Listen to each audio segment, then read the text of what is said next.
Travma çox eşitdiyimiz, amma çox zaman yanlış başa düşdüyümüz bir sözdür.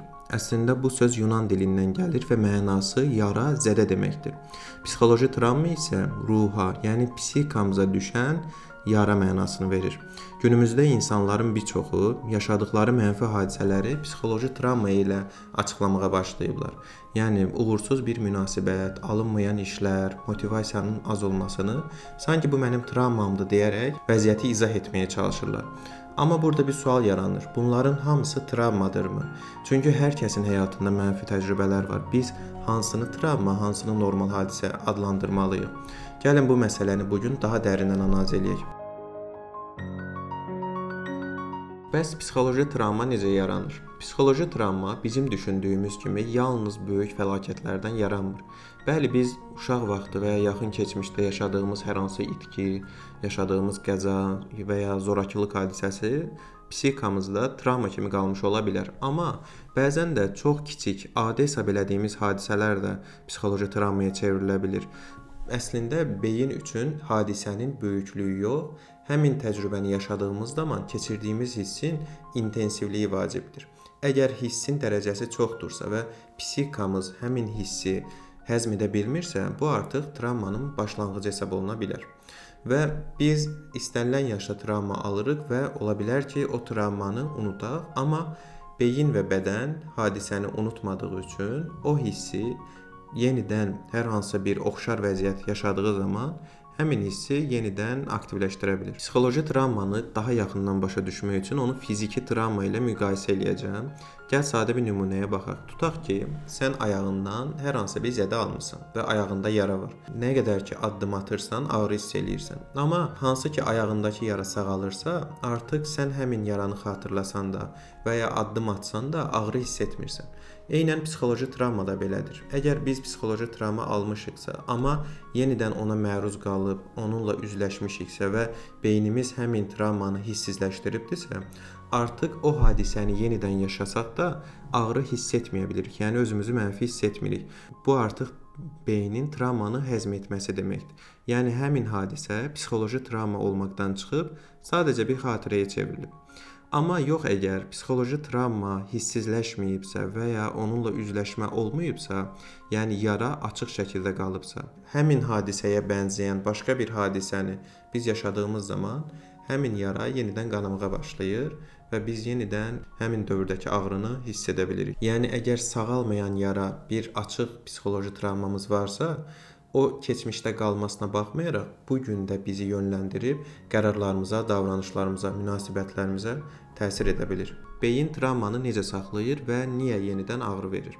Beyində bütün məlumatlar müəyyən bir həndəsi kodlar şəklində saxlanılır. Sanki bu formada bənzətmək olar. Bizim təsəvvürümüzdəki hadisələr yalnız görüntü şəklində deyil, eyni zamanda dad, qoxu, toxunuş, hiss, yəni bu şəkildə də sanki yaddaşda qalır. Və beyin üçün bütün bu kodun arxasında, yəni bu mənaların arxasında bir inanc var. Məsələn, biz bir uşaqlıqda hadisə yaşayırıq, deyək ki, özümüzü tək hiss eləyirik, tək qalırıq və həmin hadisə beynimizdə bir inanca çevrilir. Tutaq ki, mən zəifəm və ya mən gücsüzəm, mən çarəsizəm.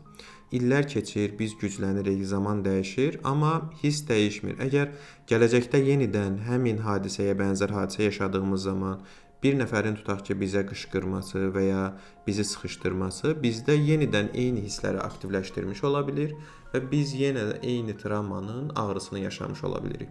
Yəni fiziki olaraq özümüz indini yaşasaq da, beynimiz əgər açıq travma varsa, beynimiz yenidən həmin hissi yaşamış olur. Və o an bədən müəyyən reaksiya verir. Ya gərginlik, ya qorxu, ya qəzəb, ya tək qalmaq istəyi. Yəni keçmişdəki hissin eynisini davranış şəklində göstərməyə çalışırıq. Psixoloji travmaların ən çox zədələdiyi funksiyalarımızdan biri də bir şeyi öyrənməklə bağlı olur.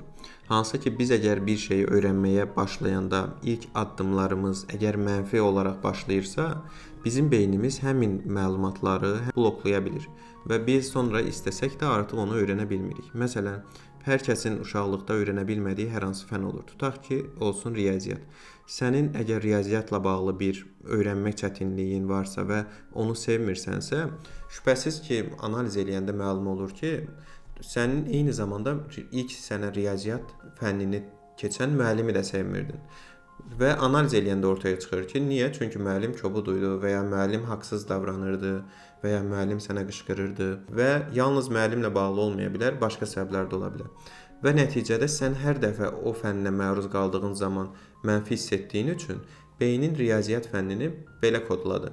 Riyaziyyat təhlükəlidir. Sən artıq illər keçsə də, sən uğurlu insan olsan da, yəni öyrənməklə bağlı heç bir problemin olmasa da, yenidən o riyaziyyatı qarşına qoyduğun zaman və ya hər hansı çətinlik çəkdiyin o fənni görəcəksən ki, eyni hissləri keçirirsən və yenə də öyrənə bilmirsən.